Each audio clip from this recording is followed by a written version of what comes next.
બોલીએ સદગુરુ મહારાજની જય. અરુણ બાપુએ આજ સત્સંગ કર્યો ગુરુ કૃપાથી. એમ કે બોલવાનું કામ ગુરુજીનું જય હો. અને એટલા સત્સંગ કરતા કરતા એટલા ભાવુક બની ગયા કે રોઈ પડે. સત્સંગમાં બાપુ ઘણી વાર કહે તમને એ કે ક્યારે ભગવાને સંભાળીને બે આંસુડા પાડ્યા આપણે કોઈ દે આપણે એ યાદી નથી હોતી કે કોણે આપણને જન્મ દીધો છે, કોણે આ જગ્યાએ આપણને બેસાડ્યા છે, એવી કોઈ યાદી રહેતી નથી. ખરેખર આપણે ભગવાનનો ઉપકાર માનવો જોઈએ કે આવું સરસ આપણને જીવન આપ્યું. જીવન આપ્યું અને કોઈ આડી લાઈન નથી. આડી લાઈન નથી ને બધું સત્સંગ છે. આવું આપણને રાજકોટ આખામાં ગોતવા જાવ તો ન મળે. ગમે ત્યારે આપણે ભાવ પ્રેમ કરે, જમાડે, આવકાર મીઠો, આવું ક્યાં મળે? એટલે એવું એક ઉદાહરણ છે. એક છોકરો પોતે એમ કે બહારગામ ભણવા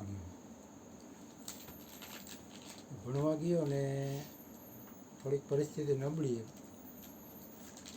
તો એને એમ થયું કે હું કંઈક કામ ગોતું હોય તો મારું જે ઘરમાં સપોર્ટ રહે અને અભ્યાસમાં ચાલુ રહે, વજન ન પડે વાલી ઉપર. એના માટે એટલે બહુ તપાસ કરી કે મને કોઈ કામ આપે તો. કેટલી જગ્યાએ ગયો મને કોઈ કામ આપો, તો મારું અભ્યાસ ચાલુ રહે ને ભરણ પોષણ ચાલુ રહે. ઘણી જગ્યાએ ટ્રાય કરી, પછી થાક્યો. એક દિવસ આખો દિવસમાં એ થાક્યો. પછી એક જગ્યાએ ગયો કે હવે તો ભૂખ લાગી છે ખૂબ. કે ગમે કોકી કે દરવાજો ખોલે ને તો એ કે કહી દે ભાઈ મને ભૂખ લાગી, મને કંઈક આપો. તો એવી એક જગ્યાએ પહોંચ્યો. એક વયસ્ક બેને દરવાજો ખોલ્યો. એટલે કે ખોલ્યા ભેગું એને મોઢું જોઈને પછી એને કીધું કે તમે કે કંઈક ભૂખ લાગે તમને? તો કે ના મને કે ખાલી એક પાણીનો ગ્લાસ આપો ને તો હાલશે. તો ઓલા બેન અંદર જઈ પછી એના માટે દૂધ લઈ આવ્યા. દૂધ એણે પીધું ને તૃપ્તિ થઈ ગઈ. પેટમાં એ આગ લાગી હોય, તૃપ્ત થઈ ગયું. તો ત્યાંથી નીકળી ગયું. પછી તો વર્ષો જતા એ ભણતો આગળ આવ્યો અને પોતે ડૉક્ટરે બની ગયો. છતાં એ ભાવ એવો કે એ સેવા ભાવનાથી દરેક દર્દીની સેવા કરતો. તો વર્ષો પછી એક અહીંયા એ બેન દાખલ થયા એને, અને એની પાસે એ કે ગયા કે ભાઈ મને આ બીમારી છે અને મારી પાસે કે એટલી રકમ નથી કે હું ખર્ચી શકું, એટલે મારી ઓલી છે નહીં કેપેસિટી. તો કે કાંઈ વાંધો નહીં, કે તમે તમારે દાખલ થઈ જાઓ, પછી કે તમારું ઓપરેશન હું કરી દઈશ. પછી બેન દાખલ થઈ ગયા અને પોતે એનું ઓપરેશન કર્યું, હાજર થઈ ગયા. પણ છતાં એને અંદર એમ થાય કે હવે આ ડૉક્ટરનું બિલ કેવડું આવશે. જેની મેં પૈસા ન હોય ને ચિંતા હોય કે કેમ કરશું, શું કરશું. એટલે એ પછી કાઉન્ટર ઉપર ગયા કે ભાઈ મારું આમાં બિલ શું થયું છે, મને બતાવો તો મને કંઈક ખબર પડે. તો એ કાઉન્ટરવાળા એ કે ઉભા રહી, હું સાહેબને વાત કરી લઉં. એટલે એ અંદર બેનને કે તમે થોડી વાર બેસો, હમણાં સાહેબ બોલાવે એટલે જાજો.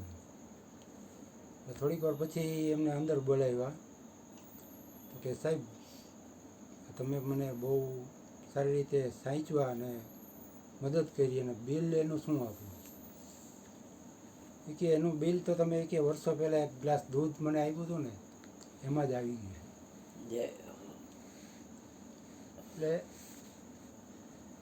આવી યાદી રહેવી ખરેખર ઘણીવાર આપણને જીવનમાં ઘણા લોકો ઉપયોગી થતા હોય એનો આપણે આભાર માનવો જોઈએ. આ તો સામાન્ય વાત એમ કે સામાજિક જીવનમાં આપણે એનો આભાર માનતા હોય ઘણીવાર. મારે એકવાર એવું થયું કે સ્કૂટરમાં થોડોક પ્રોબ્લેમ થયો એટલે 2 કે 3 જણાને બતાવ્યું. બધાએ પૈસા લીધા, એની રીતે ટ્રાય કરી પણ હરખું થાય જ નહીં.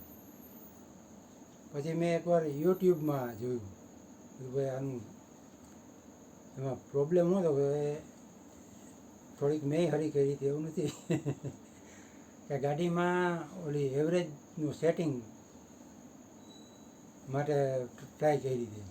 એમાં એ સેટિંગ બગડી ગયું ગમે પણ બીજા કોઈને એ ખ્યાલ જ ન આવ્યો કે આમાં એવરેજ સેટિંગ કરવાની છે. પછી મેં એકવાર યુટ્યુબમાં જોયું, મેં કીધું એવરેજ સેટિંગ કેમ થાય, પેશન પ્રો એવરેજ સેટિંગ એમ લખીને તો એમાં આવ્યું અને એ ભાઈએ મને આખી પ્રોસેસ બતાવીને એ પ્રમાણે મેં કર્યું ને તો આજ સુધી મારે એવરેજ સેટિંગ કરાવી નથી પડી. તો હું ખરેખર એને દિલથી યાદ કરું. હું એને ઓળખતો નથી, અત્યારે મને એનો ચહેરો યાદ નથી, પણ હું એનો આભાર માનું. એટલે મોબાઈલનો ઉપયોગ એવું ખરાબી છે થાય છે એવું નથી, ઘણીવાર ઉપયોગી થાય છે, પણ આપણે કેવો ઉપયોગ કરીએ છીએ એના ઉપર આધાર હોય. એટલે જીવનમાં કોઈ પણ વ્યક્તિ આપણને હજી એક અઘરું જીવનમાં અત્યારે કેવું છે, પ્રોબ્લેમ છે બહુ, કે છોકરાનો હક પણ કરવા નથી થતા અઘરી વસ્તુ છે, મને અનુભવ છે. તો એમાં હું મને જે ઉપયોગી થયા હોય, કોઈ હા પાડી, કોઈ ના પાડી, પણ ખરેખર દિલથી હું એનો આભાર માનું. ભલે હવની જગ્યાએ ગુરુજીએ અહીંથી પ્રયત્ન કર્યો છે છોકરા માટે. મારે એને શું લેવા દેવા, કોઈ જાતનું કાંઈ નાતો હતો, પણ નાતો સખ્તનો છે એ તો આપણને યાદી રહેવી છે. એટલે ખરેખર જીવનમાં આપને જે કોઈ ઉપયોગી થયા હોય એનો આપણે આભાર માનવો જોઈએ.